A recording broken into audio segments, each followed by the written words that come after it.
it was interesting to you that things were that way. Let me tell you, things have been that way since the beginning of time. We're still the same people. You have the same phoniness going on, people trying to get things for themselves and other people trying to stop them from getting it. And um, I mean, it's the same thing over and over. And you know that old saying, if you don't know history, you're going to repeat it. Well, we do. We Yeah. repeat it Yeah. all the time.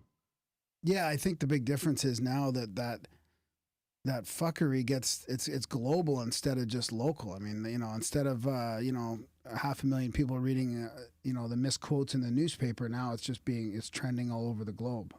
That's true. That's true. And it's constant, and you're right. It's got a much bigger impact. I don't know. I don't know what it's doing. It's somewhat dumbing down everybody because it doesn't see, it's tough to people have to dig into things to understand them. As you know, you have to read the book to understand it.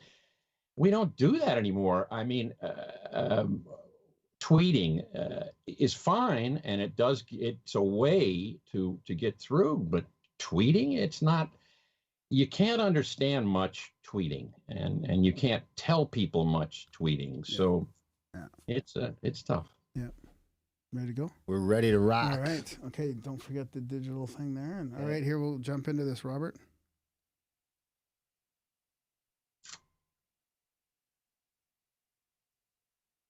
All right, we've got Robert K. Wilcox with us. He's an author, a journalist, a screenwriter, an editor. A bunch of great books, a few of them on fighter pilots from a few years back. And I think it's his latest book, but the one we're probably going to be most interested in and talking about tonight is Target Patton, which was about the assassination plot of General Patton. So, yeah, lots to talk about. Welcome to the show, Robert. Thanks for joining us tonight. Thanks a lot. It's really good to be here. Yeah, we're looking forward to chatting with you all about all this. Like I was mentioning, Darren's kind of the World War II fan, but I listened to your book, and it was, it was really enlightening for me, and I learned a lot of behind-the-scenes stuff from World War II. I mean, I think you'd really love it too, Darren. I mean, it's like a spy novel. It reminded me of like 007 of World War II, that kind of stuff going on in the background. And then with the assassination plot of Patton mixed in there, I mean, just a fantastic job. So I really want to commend you on that, first of all. Thank you very much.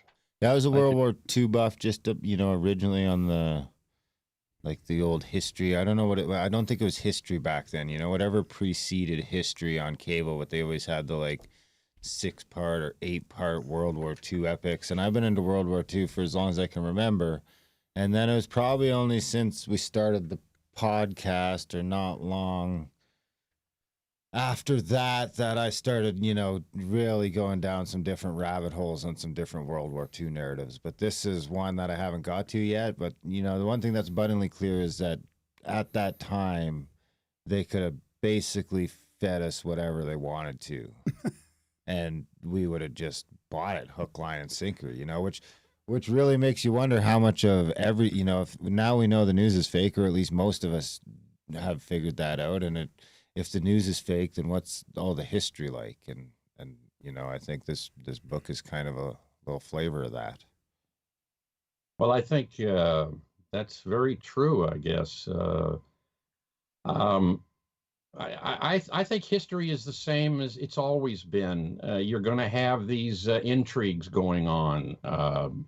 And during World War II, I was born during World War II. My dad was in England with the 8th Air Force, and they were bombing, well, they tried to bomb Germany. And what a story that is. The most horrible place in the world to be would be up in the air, going over Germany and being attacked by German fighters, and you have no defense.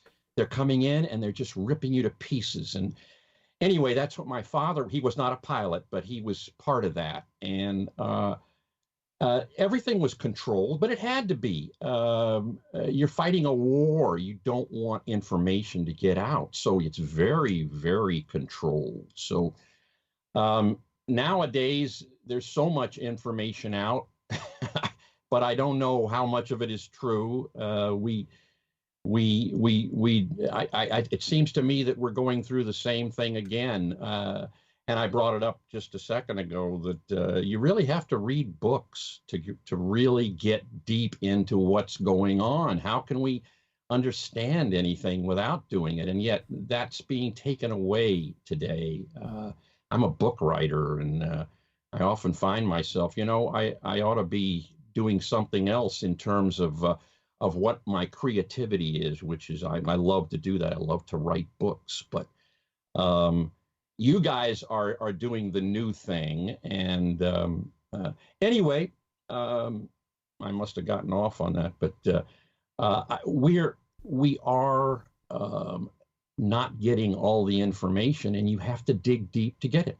Yeah, that's what I was just going to say. Is we were having that conversation about, Twitter and headlines, and to get to any real truth, you got to dig pretty deep, and it doesn't seem like a lot of people want to do that these days. No, they don't. It's just tweet something out, and I don't say that against my president, because that's a great way for him to combat some of the bad stuff that they say about him.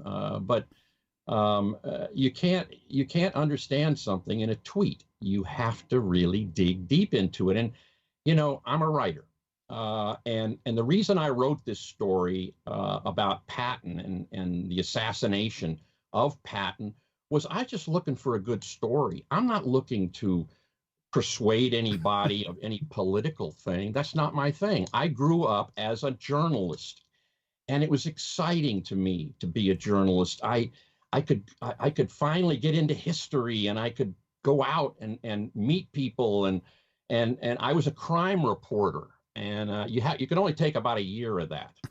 And then you get so demented in your outlook at life of all the killings and everything else. But it teaches you. We had hard rewrite men. In the old days, you would phone. I worked for the New York Times. You would phone in, and this guy on the other end of the phone would say, "Yeah, what do you got?"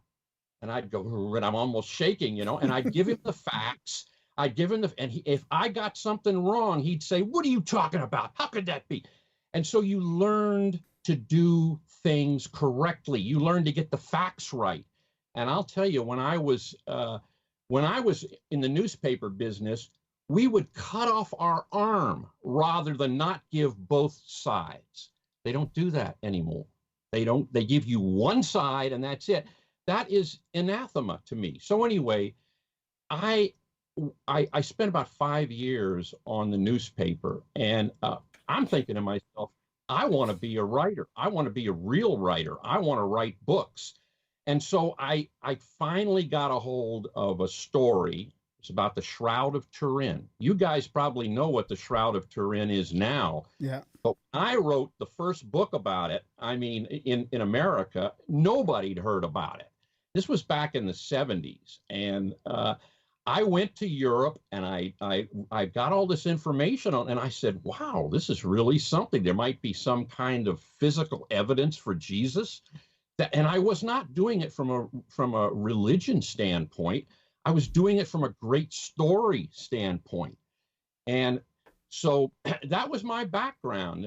I just looked for good stories. And I'll tell you how I got into Patton. What was the book before that? I forget. It was probably a fighter pilot book, because I'm big on fighter pilots, and I've written a lot of books about them, about how Top Gun was really started and so on. But I'm with my cousin, and he is the head of a international detective agency all over the world. And so we're working out in the mountains here, and I don't forget what we're talking about, but he says, Patton was murdered. I said, what are you talking about? Patton murdered? He wasn't murdered. Everybody knows he died in a car accident. Oh, no, says my cousin. He said, what he did is he hired spies to do his work, to do a lot of work he would do. He would send them around, and he's a detective agency. And he had hired a certain guy, and this guy, he said, had killed Patton. And he said, I can tell you this. And I said, wow, that is a story. And I was looking for my next book. And this is the story of a writer all the time. You're always looking what's next. And so the man's name was Douglas Bazada. And I'll jump ahead and tell you that Douglas Bazada was just at the very core of clandestine in at the time of the Cold War. He was a guy, he had been a decorated Jedburgh. The Jedburghs were our first special forces. These guys during World War II, they got tough guys and smart guys, and they jumped them down into occupied France. And their whole thing was to teach the Maquis how to fight and how to resist the Nazis. These guys are loners. They drop down there in the middle of this occupied territory. They scurry away. They find how they can get connected with the Maquis. And this is Douglas Bazada. And he had done that. He'd been heavily medaled and so on. And then after the war, in the Cold War, he organized a bunch of his type guys, and they would do special jobs for the CIA, for the OSS back then, right? Well, the Jedburghs were the OSS. Right, that was an OSS operation. And anyway, now we're after World War II, and he has brought some guys together, probably OSS guys too, and they do jobs for all types of espionage, France, Italy, and they go into Russia and they kill guys. And they had done that. Bazada was an assassin for the OSS. I'm just telling you what I learned from this guy. I spent 2 weeks with him, and it was amazing. This is the guy that my cousin said had killed Patton. And I'll tell you something else. He never would have talked to me in a million years, but he'd had a stroke, and I got him at the right time. And when I came to see him, he was ready to talk. He just had no defenses anymore. He was not that way. So this is how I got onto it. I'm going to take a drink here. Yeah, that's fantastic. I mean, the story of Bazada going in, I think he was only with 2 other guys going in from over France, into France, like behind enemy lines, and getting injured on the drop, like his parachute cord cut all the way to the bone on his leg. And he didn't even tell anybody about he didn't report back. He's like, we've landed, like pretending everything's okay. Just take care of his injury, like the way he took care of that too, in secret. And all the escapades, busting through the German lines. And I mean, it's just like that could be a whole movie in itself, just this one guy, Bazada. I mean, it was fantastic. Fearless, absolutely fearless. Yeah. Well, I was going to say, Bazada had grown up. He was a heavyweight boxing champion of the Marine Corps. He did so much stuff before World War II. And by the way, when I met him, what a guy. I mean, I was very impressed I like this guy a lot. The first thing I see, I drive up to his house, and he comes out of his house and he rolls in the parachute roll that you do when you hit the ground and you're a parachutist. So anyway, he and I hit it off, but he had this stroke, and he would have never talked to me. He was, by the way, a very, very great artist. And he was friends with artists all over the world. Who were the famous ones? But and he had been given shows in Europe. They would show and it was all a ruse. Yeah, it was to get into the countries and stuff, right? Like that was his way of traveling around as a fake artist. And all these Grace Kelly over in Monaco would give him a show, and he was sophisticated too. He reminded me of what you'd think of a British colonel, with wavy hair. He was really, really good looking guy, big, strong, and he would get into these inner societies in Europe, and what he was really doing was spying. He was a spy to his core. And anyway, so that's how I got to him. And then he began to tell me the story of how during World War II, Patton fell out of, favor with everyone, almost like the Russians and Americans, right? Exactly. Well, everybody, see, Patton was, he was the, if there was ever a great general who won World War II for us, it was Patton. The Germans didn't care about anybody else. They said, where is Patton? We're Patton, and that's how we pulled off D-Day. Patton made the mistake. This is so funny. He goes before he's in England getting ready for D-Day, and they're going to put him in charge of D-Day. But he made a mistake. It was a little old ladies gathering, and he went and addressed them. And he started saying things like, we're going to get those heinies and screw them. And he said, well, what it really got him in trouble was he said something against the Russians. And our administration, the Roosevelt administration, loved the Russians. They thought, oh, they're going to be so important and they're so good and so on. And so he was then demoted.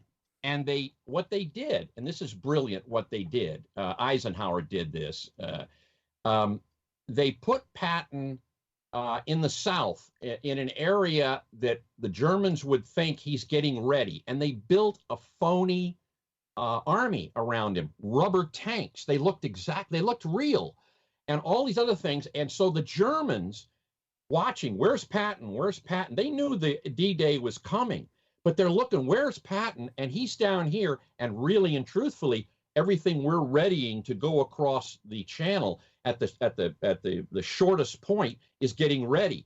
And if they hadn't have done that, if they left Patton where, really in charge, we probably wouldn't have pulled D-Day off. But once we get to D-Day, it took us a long time to really establish our victory there. Once we did that, then they put Patton right back in charge. And Patton, he did probably the greatest triumph that's ever been done by anybody, any general ever. He literally just ran right across the top of France and killed every German, had them on their heels. They would have lost the war if they hadn't stopped Patton. And the problem was that for diplomacy's sake, they would stop Patton all along the route and all the way right at the German border. They stopped him again because they wanted the English to really get some of the laurels in winning this battle. It was chaotic. I think, Darren, you said you'd read a lot of World War II stuff, or at least watched those movies. They don't know the half of it. Patton could have decimated the German army at a place called Falaise, and it was right outside of where we won the D-Day battles, and we were then beginning to come into France and kick the Germans out. And there's a thing at Falaise, it's a place, and he had maybe 100,000 of crack German troops surrounded, Patton did. And he was begging to kill them all. Let me get them. We can get this thing over with. No, you can't do it, because Montgomery had to come in and do it halfway with him. And what happened was that those Germans got away, and they're the same ones that came back at us at the Battle of the Bulge. This happened throughout the war. This is something you don't learn in World War II history, but it's true. And so Patton, and good old Patton, he had a loyalty to him. And Eisenhower was actually coming to him hat in hand all before the war to Patton. But then they saw in Eisenhower a guy who was a very good diplomat. And so that's how he got over Patton, and they put him over there. But Patton would continually, he would go, okay, I could have gotten rid of all those good German troops. We'll go on. And so he goes all the way to Germany, and they stop him again, and they steal his gas. And Bazada is involved in that. Bazada somehow was involved. He never told me exactly how, but they literally took the gas that Patton had for his tanks. He's right at the German border, and they stop him.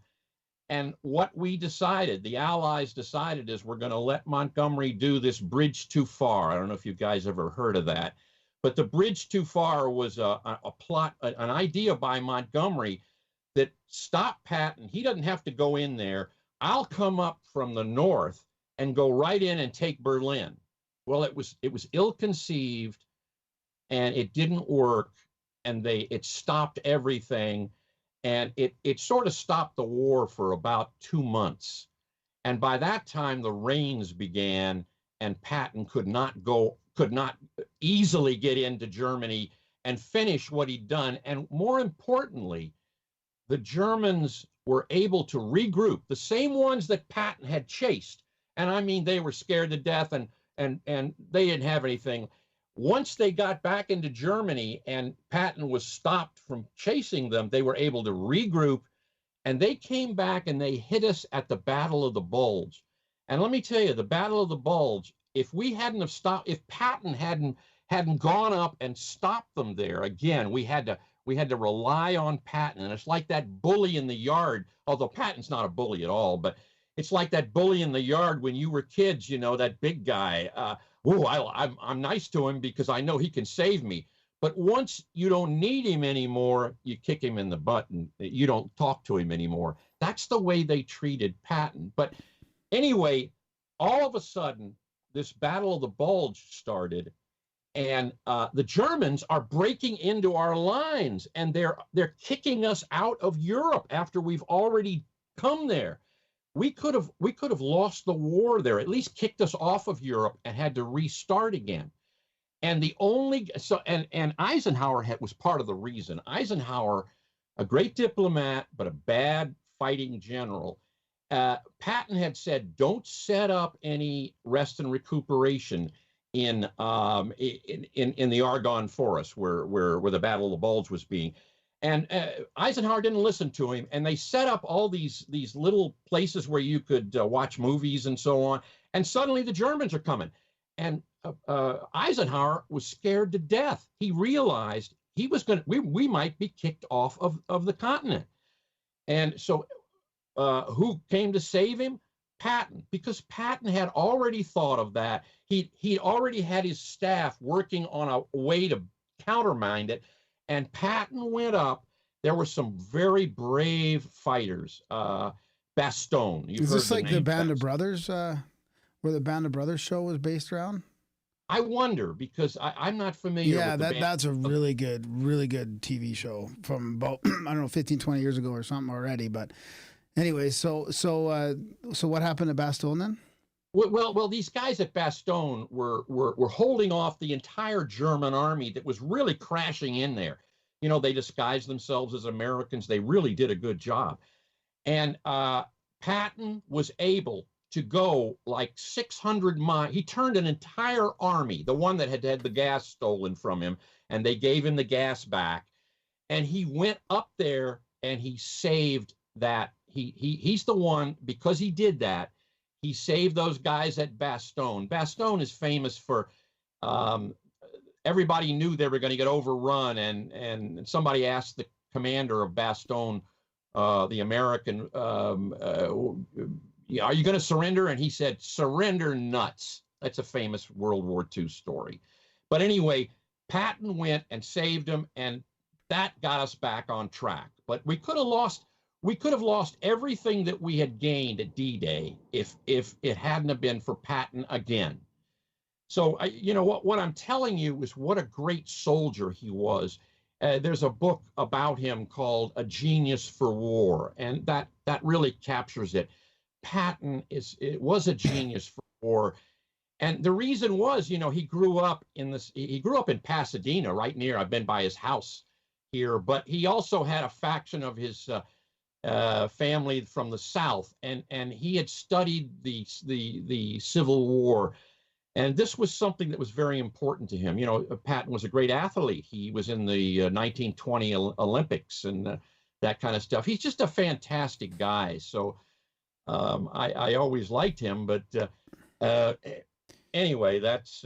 Well, no, I got some questions, and maybe we can build on that a little bit, because that's a great story about that. What Darren's pulled up, Band of Brothers. Band of Brothers is the Easy Company, 2nd Battalion, 506th Parachute Infantry Regiment of the 101st Airborne.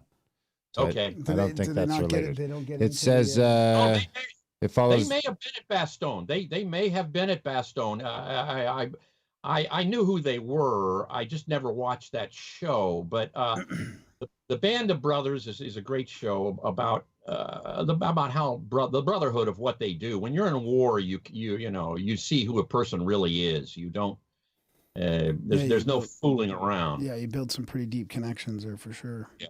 So Patton and Eisenhower knew each other beforehand, though. I think they even had a bit of a secret code. Like, I think Patton was like, if I need to tell you something, between you and I think they had a word to use there. So I guess I have a couple questions on that. So Patton seemed to be a bit of a loose cannon, and although Eisenhower appreciated his ability as a general, was Eisenhower really getting fed up with him, like not following orders and sort of taking things into his own hand? I mean, there's a couple things he was doing that was really good. Like he would help replace people in the German towns that they were in. Like he wouldn't just, it wasn't about killing civilians and doing all that. He would put people back in power that weren't part of the army. Like for him, the enemies were the army, right? Not the civilians. So he was very good about that, which seemed to piss people. It seemed like he was just pissing people off all the way around, like from, being too nice and wanting to go too far and end the war too early, which he could have done a couple times, it seemed. And then of course, getting into the, how he wanted to keep going against the Russians, which was the main thing that probably, tipped the kettle there, You wanted to go straight to Moscow, right? No, absolutely. Well, that's here. You've gone to after the war. During the war, he was their best fighter. So Eisenhower did a lot to try and keep things away from the press. For instance, Patton. It was almost a religious experience for Patton on the battlefield. I mean, he would cry when he'd see his men hurt and this kind of thing. And yet, there's a famous incident in Italy. He went to a hospital, and there was a guy with shell shock. We call it PTS now or something, post-traumatic stress. Yeah. And he was livid. He said, "How could you be? There are men out there fighting daily." And he hit him. He slapped the guy. And when the press found out about that, it was kept quiet for a while. But then he did it again, and that was the end. And so in Eisenhower's eyes, what am I going to do with this guy? He's he's my greatest general. I got to win the war. I need him to win the war, but he does things like this, and so they tolerated Patton until the end of the war, and he was given the generalship over Germany. And what you were just saying, Graham, you were just saying how he didn't want to punish the German people. After the war was over, it's like a fight. You get in a fight with a guy and you beat him up, and okay, you give your hand and you lift him up, and that's the way he felt. But the Russians who were having conferences with us. Remember, it was us, the Russians, and the English, and other allies that defeated the Germans. Well, all of the politicians wanted to hurt the Germans. They wanted to kill them. There was an actual proposal in the Roosevelt administration to castrate every German male. Patton didn't like this. He didn't like this. He said, now that we've won the war, we're going to have to get these people back on their feet. And so he started doing what you just said. He started putting a guy who might have been a German soldier in charge of garbage collection because he knew how to do it, and other people didn't. And the Roosevelt administration went, "What are you doing? You can't do that. He was a Nazi. You can't." Well, Patton's thing was, look, we've got to get the society working. And and they wouldn't tolerate that. So, getting back to the story of his assassination, as the war went on, they became more and more not liking Patton because he was not on the train with everybody else. He wasn't praising Stalin, who was a killer and a the worst kind in the world. And the Russian armies were the same. They raped and pillaged and everything else. So Patton saw them. He was very prescient. He knew what was going on, and Stalin ran circles around Roosevelt. Roosevelt, for some reason, thought that Stalin was a good guy or something. Stalin had all of Roosevelt's rooms bugged when they would meet in Europe. And he would know, it was like a chess match. He'd know what the next thing was the guy was going to say before that.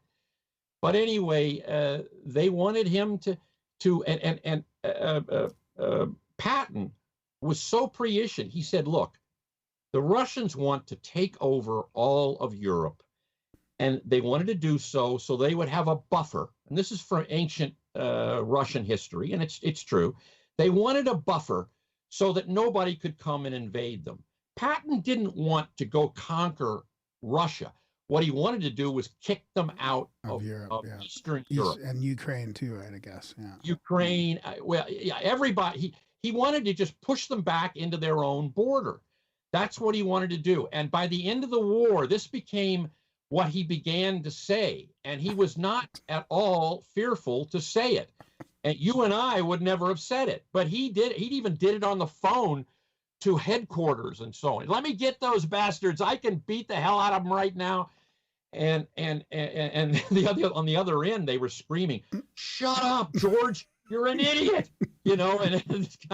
But George didn't care. He wanted to do this, so they knew this was coming, and this is where the OSS now was our large, it was the forerunner of the CIA.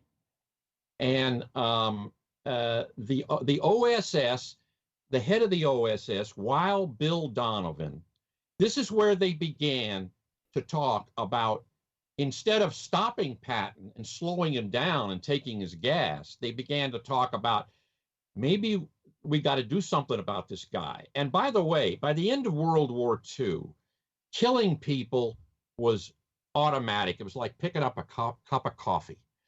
Eisenhower ordered the assassination, which occurred, of the dupe in France. I forget his name now.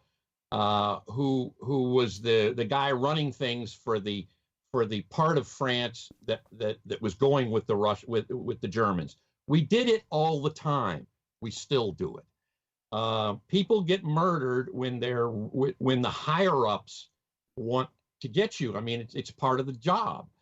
So while Bill Donovan in a series, this is what Bazada told me, that in a series of meetings that he would have, because he'd have to meet with Wild Bill Donovan because he was an assassin.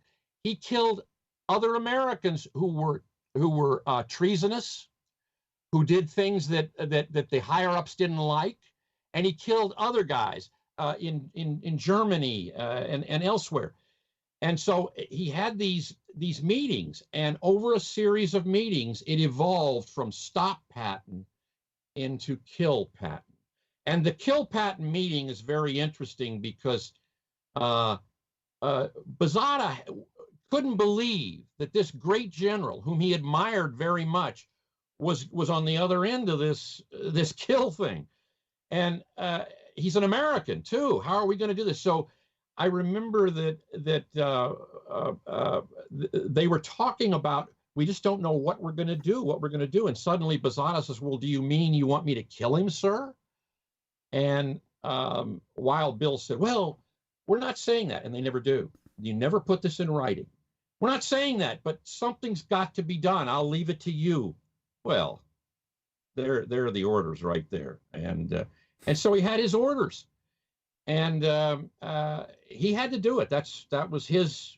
I mean, that's what he did. So he went ahead and they set up the accident. And that's what Posada did. He set up the accident that I thought was what had killed Patton. It wasn't the accident that killed him. The accident put him in the hospital. 2 weeks later, he died. And if you read my book, you will see that there's much evidence that he was poisoned in a way with poison that is indetectable very soon after it's used. And the Russians were involved in it. The Russians wanted to kill Patton right off the bat. I mean, they wanted to get him so fast, way back, even before the war ended. So I'll leave it there right now. Yeah, because they knew that they knew from hearing Patton say it even in public that he wanted to push the Russians back, right? That's right. That's exactly right. Yeah. And then, so how much of that was because we were talking before we started recording about how Patton was also taken out of context when he'd talk in front of people, or I think he was at a couple parties where he was asked to speak at the last minute, and then he puts his foot in his mouth. But really, they take it out of context, and it's like the fake news back then in World War II. So the press would come out and give him shit about saying that, not talking about Europe in the best light or whatever, or being against Russia. So how much of that do you think was him, or how much of it was propaganda? Oh, no, you're absolutely right in the way you've described it. He wouldn't say bad things. He said something about I'm sorry, I got a phone here. No, I'm not that's going okay. That's okay. He would say things like, I'm an American, and our British brothers want this, and our French brothers want this, and he wouldn't put Russia into it. That's what they got him for. Right. He wouldn't say, out loud on a big thing, but that's what they'd get him for. And they'd pull it all out of context. And the headline would be, Patton refuses to acknowledge Russians as our friends. Yeah. I acknowledge our great allies, the Russians, as our friends. And that's what the headline would be. Yeah, that's exactly right what you said. So it's hard to say how much of that was his own doing, or how much of it was just, it didn't help from the propaganda. Well, in my belief, this would have been truth, and it was good, and it should have been that way. But you have he didn't bow down when he didn't have to. He didn't say things that politicians say. And I think that's good. I wish we would all be that way. But he never, he did things like slap that soldier. Well, if it wasn't Patton, nobody would have taken notice. But it was Patton. Yeah. He also had a bit of a cult following, didn't he? Like, even, he seemed to have a bit of a cult following. He was like a mini celebrity. Like, if he would have wanted to edge into politics, he probably could have had some success. Absolutely. The thing is, his accident occurs the day before he is to leave. And he was planning on writing a book which would tell all of these secrets, the Falaise secret, the Battle of the Bulge secret, all of the stupid decisions that cost so many American lives. And the fact that Russia was going to take over Eastern Europe, and how we gave Eastern Europe to the Russians. We did. It was like did you see the Godfather movie when the gangster is cutting up Cuba and giving pieces of cake to the other gangsters? That's exactly what we did. We cut up Europe and said, okay, you can have Poland. You can to Stalin. That's what he wanted. That's what he got. So he was going to tell all these secrets, and that's why they would have gotten after him, or they wanted to kill him, and they knew that. I think that was one of the prime reasons. If he went home, he was, as you said, Darren, he was like number 3 in popularity in the U.S. He would have run for office, and he was talking about it. He didn't necessarily want to do that, but you would have had a formidable candidate there. Number 3 in popularity.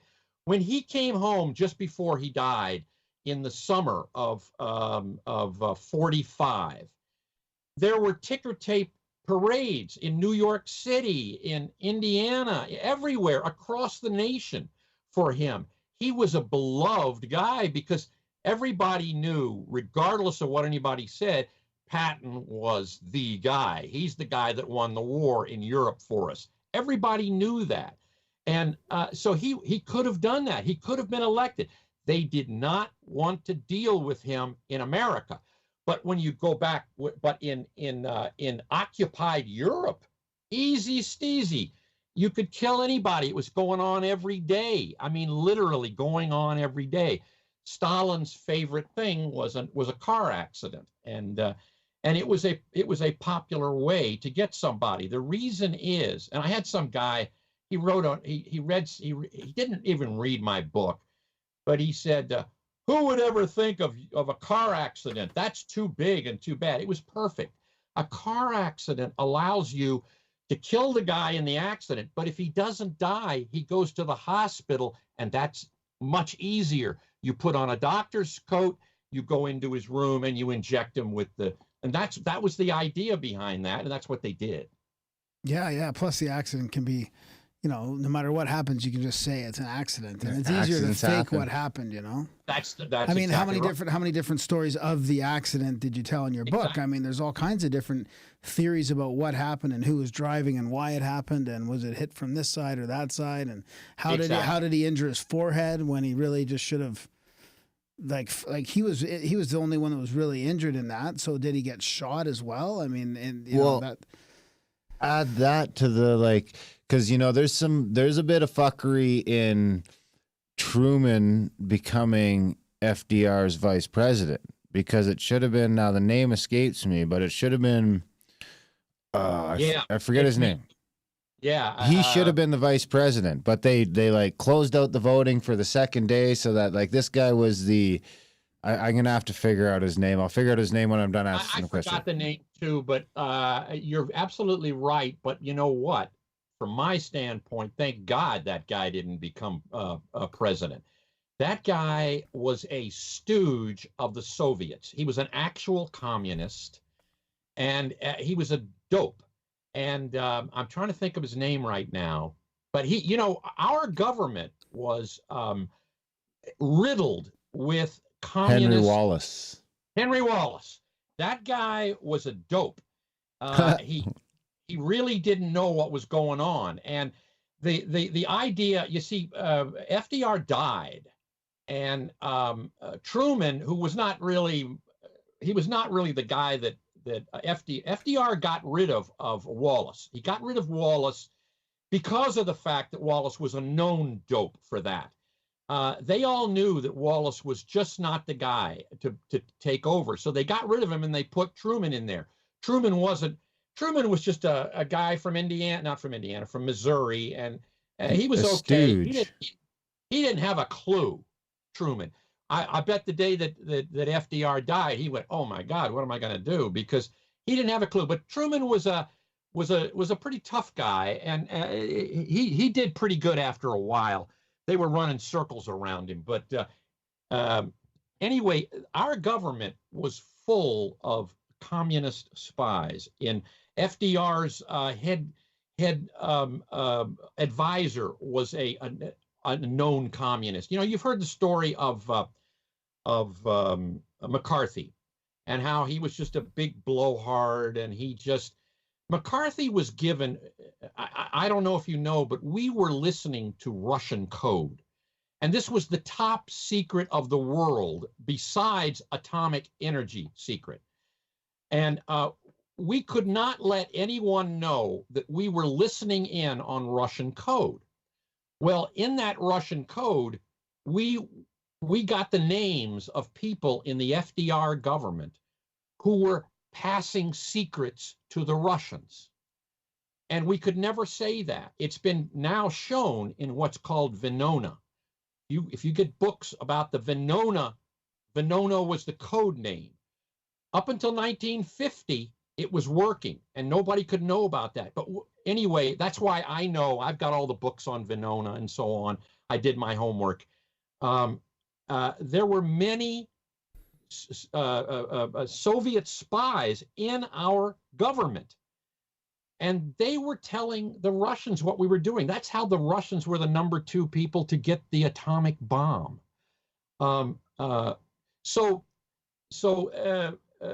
our government was very much in collusion with the Russian government at that time.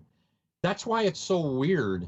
Yeah, nowadays when they're Today we all knew that, and it was the Democrats at that time. It was a Democratic administration.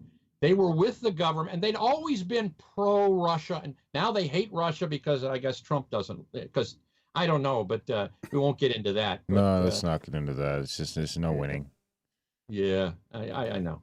Well, it's the winning, but that's not my topic right now. So we'll go from there. Huh.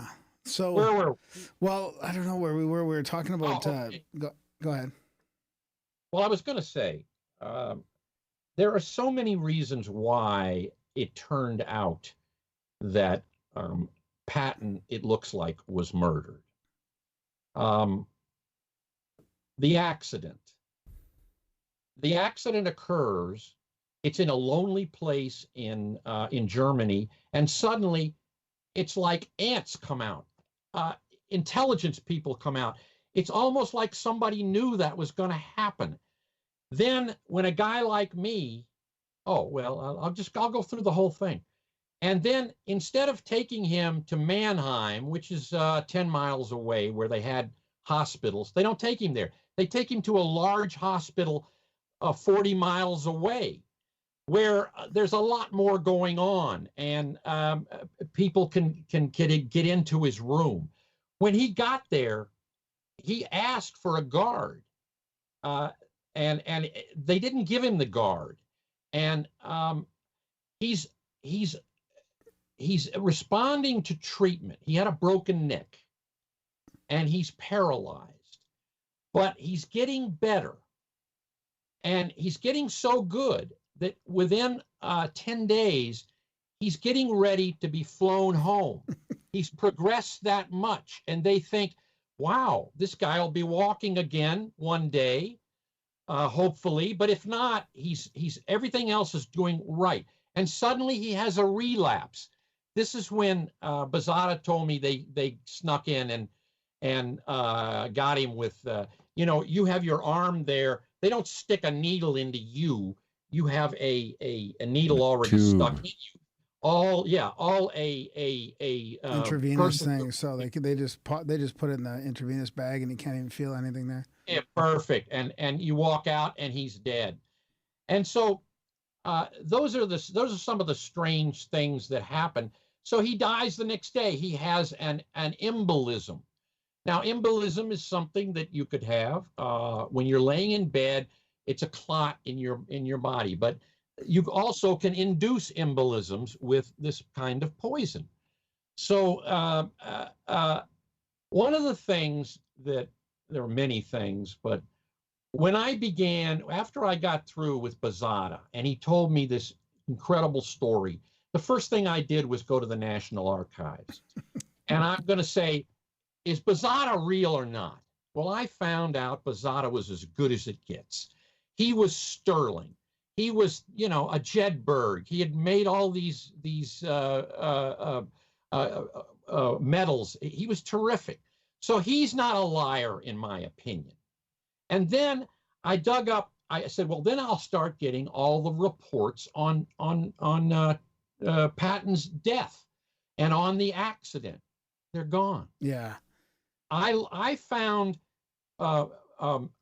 mentionings of reports that had been written by police who had been at the accident scene, by the military, by the OSS, on and on. One or two could possibly be gone, but 5 that I know of have disappeared, and there are possibly 8. There wasn't anything left. And by the way, for years I tried to find these. They're gone. They're gone completely. Somebody purged all of the information about the accident I got a lot of stuff on his death, but it did nothing but show me that what I was thinking was right. There are lots of records on the death thing. So that was a big turning point for me. Another big turning. Oh, you want me to go on, or do you want to? Yeah. Another big turning point for me was, okay, Bozada says all this. That's one guy. Is there anybody else who might say this? And I found Stephen Skubik, who is as good as Bozada was. Stephen Skubik, at the end of the war, was CIC. This was sort of the Army's intelligence. He had actually been connected to Patton's armies, but he wasn't daily in contact with Patton. His main thing was having a Eastern European background. His main thing was to go into these countries that Russia had taken over, the Eastern European countries, and find out what they're saying about the Russians. Well, what he found out was that the Russians wanted to kill Patton and that there was a plot afoot to do it. And this guy Skubik, by the way, Bozada ends up being an aide to John Lehman, who was the Secretary of the Navy. That's how Bozada ended his life. Bozada was no fool, no guy next door who runs a grocery store. Bozada was right in Washington as an aide to John Lehman. He's a Secretary of the Navy. So he did the whole thing all the way up. It turns out that Stephen Skubik did the same thing with Ronald Reagan. He became an aide. So as I checked Skubik out, Skubik is really good. And Skubik went home from the war. Well, he went home from the war, let me say, he went, when he found out about this plot to kill Patton, he went to Wild Bill Donovan, the head of the OSS, and he told him that's where you'd go. If there's anybody that I can go to and say that somebody wants to kill him, it's the head of the CIA, the OSS. That was our forerunner of it.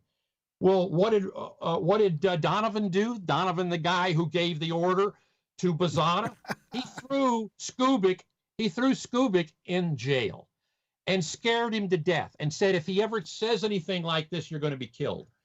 And so Skubik went home after the war and lay low for 2 years. And he literally lived, not opening his door with a gun. And he thought he was going to be murdered. That blew over, and he began to realize that didn't happen. And so for his children, he wrote a book. It was not published. This is the interesting thing. He wrote a book called The Murder of General Patton. Now, Skubik was not a writer. He was an investigator. His book, you wouldn't go if you weren't like me looking for this, you just would get tired of it. It was terribly written. But he was a great investigator. And I took that book and I outlined it. And man, I could have go to a court of law and use the points that he had. He had gone and talked to Russians. He had gone to top Eastern European leaders. They all knew about this, and he'd written it all. It was all in this book. Now, I don't have just Bozada saying that he did it. I have Skubik finding out about the plot and saying that he'd found it out, and he was a very credible intelligence officer. So those two things really gave me the ability to write a book, because you can't just say one guy did it. You got to have something else. And all of the other things that are in the book, which point to the mysteries that are surrounding, no reports, no everything. And I'll tell you one other thing, which really solidified it. I decided that, well, I got to go to the scene of the crime. I'm going to go to the car, which I knew existed, that Patton had been hurt in, the accident car. I haven't described the accident. Maybe we'll get into that later. But anyway, and I will see the car. I will see where he was sitting. I will see the blood on the seat. I will see everything. So before I did that, I called the Cadillac expert. This was a Cadillac. This was a Like brand 35 Cadillac or something like that. yeah, something like 1938 Cadillac. It's important what it is. I'm just not remembering. 1936 or 1937, what they called a touring car. It's a very big car. So I called the Cadillac expert in Detroit, and this is the guy who does it for Cadillac. And he agreed. He thought he was intrigued. I said, I want you to come and look at this car just so we can see it and you can tell me all the little things in it. Because I had a lot of little ideas that I wanted to go with. He met me there. I forget where it was, Kansas City or somewhere. And we went in on a Sunday and we started looking at this car. And the first thing I found out, there's no blood in it. There's no hint that, and it looks polished and new. So the curator told me, well, I guess they cleaned it all up. Okay, I'll buy that. Then the expert that I'm looking at, he's gone down deep, and on every car there's a chassis, and on every chassis there's an identification number, and the identification number is in steel. In other words, it's been chiseled out of this car, so you can't identify this car. And finally, my expert is telling me, this is not a 39. That's what it was. This is a 38. I can tell you why. And he started pointing out these little details that you and I wouldn't even notice. This is not the car that Patton was murdered in or had the accident in. So bingo. Why? Well, that really said to me, what's going on here? We have the car that Patton's accident occurred in. It's sitting in the museum, the Patton Museum, at this big base where we keep all our gold. What's the name of that base? Fort Knox. And it's the wrong car. And even the museum doesn't know it. Somebody switched the car. Why did they do that? Because they didn't want somebody who knew what was going on to go through it and find bad evidence. Yeah. Wow. So, I mean, wasn't there something about Patton? There's a couple close calls too, where he almost got killed a couple times. And yes. Didn't he know that his life was in danger? I mean, he pretty much expected an attempt, I think. I believe he did. Yeah. I believe he did. And I believe, but yeah, you bring up a good point. There were 3 incidences of Patton nearly being killed. And the first one, I think, is that cart in the movie Patton, where at the end of the movie they show the cart coming down and it just misses him. Well, that really happened. He was in a German town somewhere, and suddenly, out of nowhere, this cart with a scythe. You know what a scythe is? Yeah, That's the hammer. Yeah. It came down, and that scythe would have cut his head off, but it missed him. He was too smart, and he jumped out of the way. And then there was another car accident that they tried to run him off the road. But the big one, the really interesting one, was that Patton used to have his own little Paperclip type airplane. Oh, that's right. This one. Yeah, he would fly over his troops to see where they were positioned and so on. Well, at the very end of the war, he's out there. This is in Germany. And he's in his little Piper, and all of a sudden, a Spitfire, which is a English fighter, dives at him, and they look up, and there's 3 other Spitfires circling, and they try to shoot the guy down. Well, luckily he had a good pilot. I mean, Patton was so scared he didn't take the lens cover off of his. He's trying to take pictures of him, but he didn't take the lens cover off. So, anyways, Patton. He realizes somebody's trying to shoot me down. And it turns out that those Spitfires were not British. They were Polish. And Polish under the control of the Russians. So I never could nail that down, but that's what the belief is. And so they tried to get him that way. They tried to kill him. And Patton I told you how he came home and had that parade and everything. He told his children, very strangely, he said, "I don't think you'll see me again. That's I'm going right, back to China. You won't see me again." And they always talk about that, the kids, because they said, "What do you mean, Dad? We'll see you later." But they never did. Yeah, but that was even a crash too. It's not like he just got away easily. I mean, he's pretty lucky to even get out that plane crash. I think the Spitfire crashed landed behind him, and he crashed into something, and they barely got away on foot, I think, and out of the sight of the other one. So yeah, the Spitfire did crash, but they didn't crash. But what they did is luckily he had a great pilot, which is par for Patton. He wouldn't have had anything other. What he did was the pilot was so good that he brought the plane down to these mountains, and the guy couldn't come out of the mountains right. Right. Yeah. That's what happened. Yeah. And then they landed, and they said, "What the hell happened there?" And Patton ordered an investigation, and I can't find that either. Of course, all these important things, the documents are always missing. Sons of bitches. Yeah. There you go. So, geez, I got lots of questions after that too. Darren, you got any? No, you go ahead. You go ahead. I got some housekeeping I'm going to take care of once you're done with your question.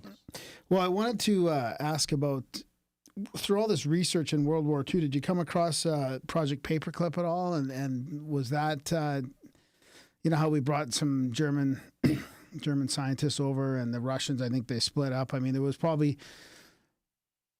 That seems to me like part of the reason why they wanted to stay friends with the Russians too, because we were working with them on splitting up all the German scientists.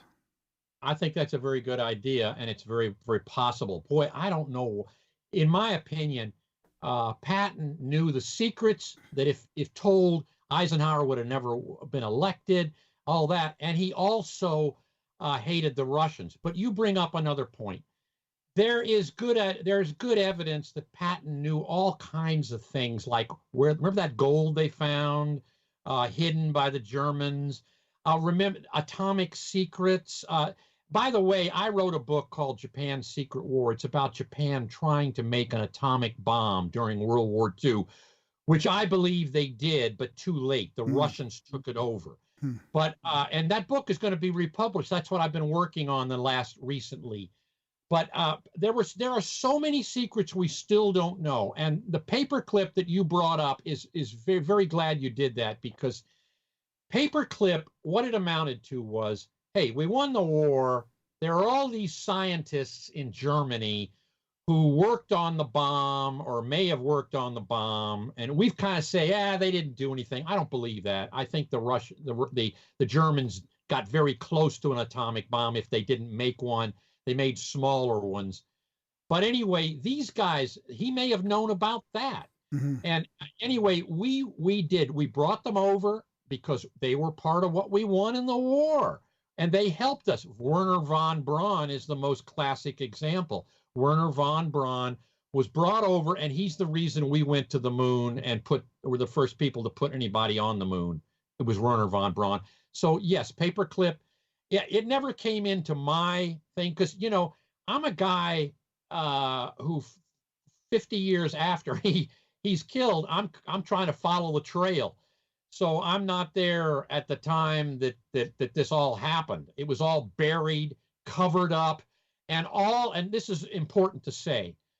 When I first wrote this book, I mean, people would when I was doing the research, people would slam the phone down. What do you mean? What do you mean Patton was murdered? Everybody knows he was killed in an accident. But even that, how do you dare to say something like that? And so many experts, people who didn't do what I did, didn't ever look into it, but because if the government wants to let you believe something happened, they know how to do that. They put certain things out that scholars will find, papers, and the scholars will get the idea, and they will write a book. And once you've written a book, you're going to swear on the Bible that that's the end of it. That's me, okay. But I don't do that. If you read my books, I never say anything but here's the evidence. Here's what I think. It's not necessarily the gospel, but you make your own decision. But some guys will write books, and so everybody reads that book, and it says, Patton died of an accident. And Wikipedia is classic right now. I tried hard to get the other side of the story into Wikipedia. No, I was killed by all these so-called experts who who knew the truth but had never done any work like I did. Wow. They read it in a book somewhere. That's a great example. So, I mean, listen, it's really true. And but I wanted to say that my book, Japan's Secret War, about how the Japanese went to Korea where they ran everything, and they built a bomb, and the Russians took it over, and the Russians were the next to have the bomb. That book, at the first time it came out, I got the same thing. This is ridiculous. Nobody. Then it went into a second edition 10 years later, and people were going, well, we heard about that, but it's, and now it's coming out in a third, and I've got tremendous new evidence because our government decided to read my book and go along with it because they wanted to find out what in Korea was the beginning of the North Korean project, and they now know it because of what was first there built by the Japanese. So these things have their cycle, and you're never, people like myself go out. I don't know. I guess I have an ability to sort of foresee a good story. I go out and I do it, and they all say, you're full of it. That didn't happen. But I back it up with strong evidence. You make your own determination. Later on, they've all come, people, this one's being published for a third time, and it was a tough thing to do, to publish a book 3 times. Yeah. Of course, it's got a lot more stuff in it now. I was going to ask you about that in regards to Target Patton. Is there any more evidence since that? Because that came out, 2010 or 2008? It was a few years ago now. Is there any new evidence that's come out from that at all? Or anything, does it make you want to do another version of that one as well? I've not gotten any new evidence since the second edition. Right. The first edition came out in 2008. By then, I got some people, one of which was a young German who was in this, who was a servant for Eisenhower and his little circle, and he was able to hear things as they had a train. It was a former Hitler train that they would use, and he was able to come up to hear things that are really important to the Patton story. So if you get the Patton book, don't get the first edition, get the one with the red line around it, because that was published 2012, I think, and it has a lot of, it has some good new information in it. Since then, there's been nothing new that I've been able. I've had a lot of people tell me that they think they know things, but it never pans out as well as what I learned between the first and second edition. Yeah. I wanted to kind of bring it back up to current times a little bit more, because you mentioned at the beginning of the show when you're talking about working at New York Times and how everything had to be accurate. You guys were held to that accuracy, both sides. What happened between then and now? Like, when did things shift to it being so... they can just come up with whatever they want now and then make some little apology 11 pages in and not even, reap any repercussions or anything from it. I mean, it's really sad what's happened to the whole journalism business. I mean, what shifted, and when did you think that shifted, or do you have any opinions about that? I do, and it of course is a very complex question. But to start off with an easy answer, people. We don't have journalists per se anymore. That started to erode when television began to care more about looks and ability to perform than your real bona fides as a tracking down information hardcore reporter. However, there have been some great journalists, great TV reporters. But in the last few years, as we have so split ourselves, as you well know, between left and right, the left has taken over journalism, and the people you see specifically on the television shows, really the TV shows first, they are not journalists. What they are Democrat operatives. Now, you may have heard this before, I don't know, but I'm telling you, it's the truth. These guys are not journalists. To me, the core of anything is to tell the truth as best you can. And the first journalistic thing, I will never forget one of my professors doing it to me, putting it on the blackboard, making fun of me because I'd broken the rule. The first thing is you tell both sides. They don't do that anymore because they don't care about that anymore. They have one side to put in front of you, and that's all they want. Now, the right has to do that too now, and the right is doing that. Yeah.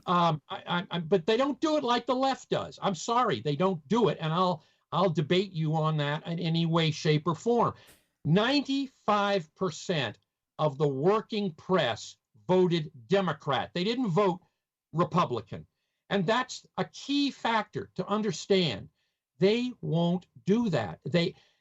Now you come back to a guy like me, and you know, my thing is find a good story, tell the truth as best you can. I don't write something unless I've got something to back it up in. That isn't done on the TV shows. And then you look at the mass of people. Most guys are working 9 to 5. They ain't got time to dig all this stuff up. And then there are your erratic idiots who are just following whatever they see on the TV, and that is managed news, and it's on both sides. I agree with that. If you watch Hannity, you're going to get the right. If you're going to watch who's the other, some of the left wingers, CNN or whatever. I mean, yeah, CNN, you're going to get the left. I believe that Hannity's a stronger guy because he will have left guys on and he will really debate them. The left won't do that with guys. They just have their people, and their people talk about how bad the right is and how racism. This is insane. America's done with racism. Sure, there are racists and so on. That's not an idea anymore. Blacks, who cares what your color is? Who cares what's on your heart and your brain? And that's all anybody of any, I'm not going to tell you my age, but I'm a lot older than you guys, and that's the way I think.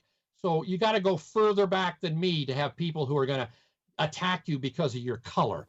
This is insane. It's stupid. It's a surface argument, and the left does it every day, and I don't understand it. Well, they're dividing us. They're labeling us and dividing us. Divide and conquer.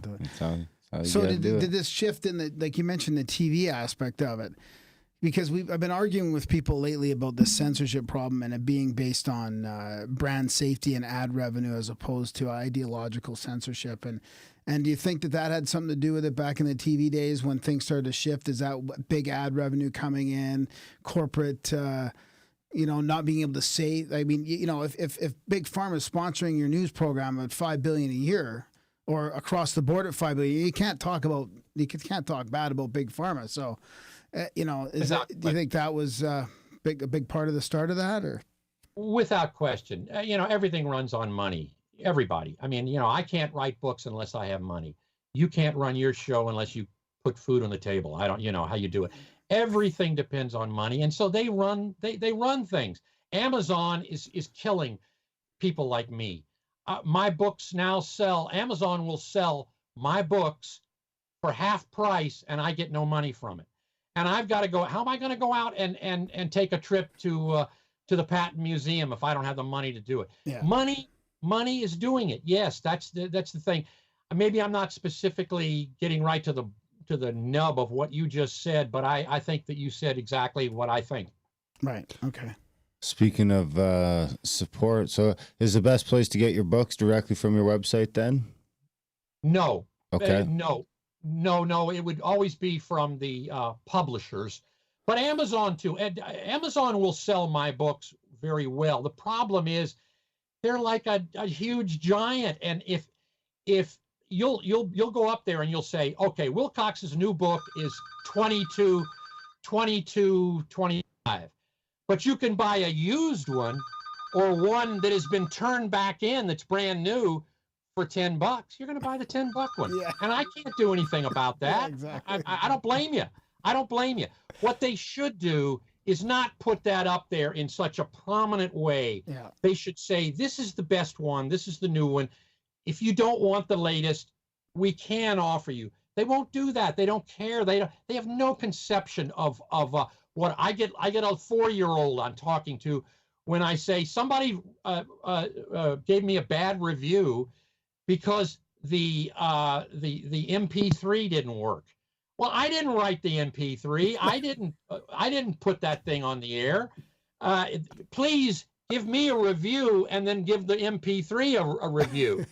But they don't understand that. To them, it's all the same. Yeah. These are the things you're running. Yes, there's so many things we're fighting to get good knowledge. Well, they're a shipping company. Well, you should come back on when you're Japan, because I was going to ask you. I noticed your what's next is a big topic. I've read all your blogs and all that as well, and I was going to ask you about that. What's next? And obviously, it's the Japan Secret War coming out. So when that does come out, you should come back on, or you should at least let us know so we can help you push it. I will do that. I appreciate that, and it's always important to get my feelings out. I guess I've been very clear. Feelings are important. No doubt about what I think. Yeah, it's fantastic. Can you give our listeners a rundown of your other titles there behind you before we let you go, in case they're absolutely. Can you see my finger? Yeah. Okay, that's Scream of Eagles. That's the true story of how Top Gun got started, and there was a real bad situation in Vietnam, and a bunch of guys got together and they forged Top Gun, and it's a great story. This is the truth about the Shroud of Turin. I've touched the Shroud of Turin. I went all over the world trying to get and this is my second book on the Shroud of Turin, in which I go. There's some really. It's an amazing thing. The burden of proof is on the doubters now. This is the good target pattern, the one with the red around it. This is my latest book, Target JFK. We didn't get to that, but as a result of talking to Bazada, I got onto this, and it's a story of who killed JFK. It's really a deep story. I don't know that this is true, but it's stuff that has never come to light, and it's a fascinating story. You talk about a spy story, that's it. This is Wings of Fury, which is I went out and interviewed fighter pilots, and to get to the essence of what it really is. I've always admired those guys, and how they zoom around and all the death that they fight with and everything. I wanted to show you. This one is Black Aces High, and I always wanted to go out on a carrier and be with a fighter squadron in war. And the Kosovo War was the only one I could get them to do that with. I got on a carrier, and this is a great story of how a real fighter squadron operates in a war. And it's a heck of a story. And you meet these guys, and you see them good and bad, scared and fearless. It's really good. Wow. This book here is. Can you see this one? Yep. First Blue. Yeah. That's Butch Voris, a wonderful man. He started the Blue Angels. And the story of Butch Voris goes from the early days of flying. What do we call the double wingers? What do you call biplanes? All the way to the moon, Man on the Moon. He's involved in all of them. Wow. He was in places you wouldn't believe in the beginning of World War II. They're unbelievable. I don't know how anybody. He was in a carrier where he's walking through blood. You won't believe some of the interesting stuff about the early Pacific War that's in that. So that's him. That's a novel I wrote called Fatal Glimpse, and it's about a psychic who sees crimes and sees her own murder. I wrote that right after my first book because I wanted to write a novel, but I didn't sell as many as nonfiction. Nonfiction sells more. So, money runs everything. So I got to, what I can sell, it's better for me to go to nonfiction. I'll write another novel again. And that's the hardback of the Black Aces High. I've got several other books, but those are the main ones that I do. Well done, sir. Well, we'll tell our Grimericans to head on over to your website and buy some books. Yeah, that was a That'd be great book, that Target Patton one. I love all the little stories you put in the back, like in the background. It's like you get a behind the scenes look at World War II and all that stuff going on. So yeah, it's fantastic. So thanks a lot. Yeah. Thank you. Thank you. I really appreciate it. And it's been great being with you guys and save the world for All us. right. Okay. I'll do what I can. We'll do what we can. We'll do our best. Thank you very There you much, sir. Come back anytime. When your new book comes out, you let us know and we'll get you on. Oh, one more thing. Can you send me a tape of this or something? Yeah, you bet. I'll send you a link when it goes live so you can listen.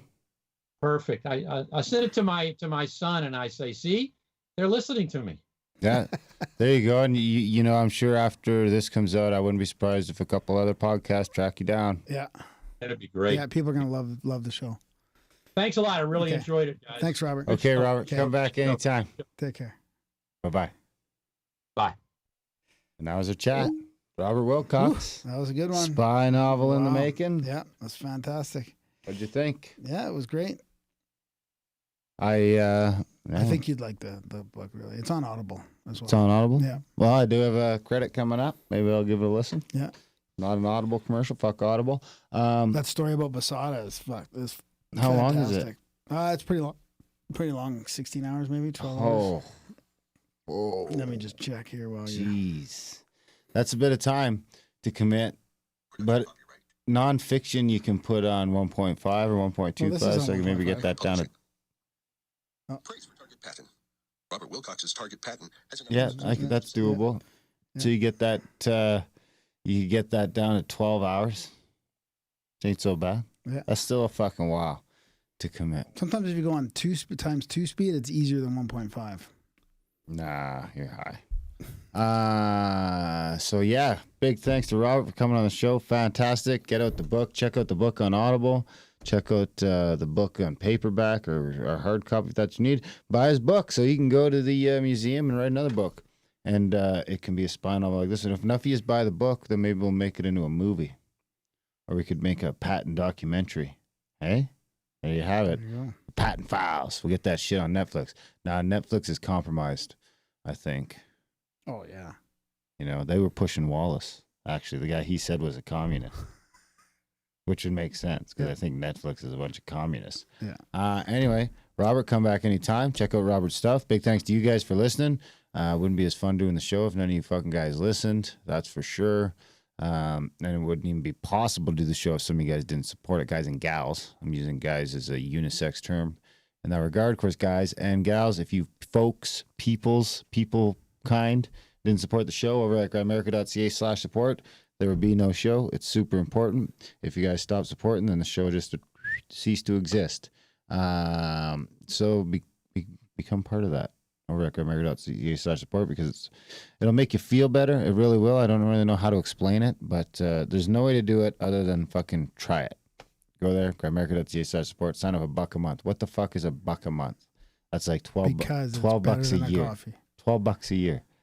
That's Because it's better than like a Big Mac meal in a year.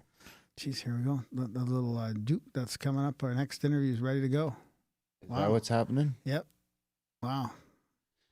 So we're up against All it. right. Grimerica.ca/support, because it's important. Check out all the stuff in the show notes. Review the show. Share the show. Grimerica.ca/chats. All that shit. Thanks for listening, guys. You guys really do. Make it fun. Grimerica. Sorry, now I'll quit with the support link. Have a good weekend. Thanks for listening. We will see you next week. Gotta take a quick break. Pee break.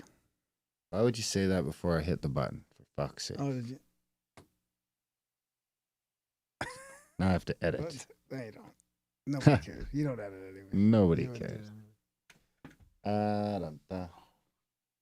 How do I just end that call? Can I just end that call? So thanks, guys, for tuning in live. I guess we'll be back in probably like 5 minutes with another one with Justin. I forget his last name right now. I don't have it in front of me. But Justin, be on about 5 minutes. You fucks.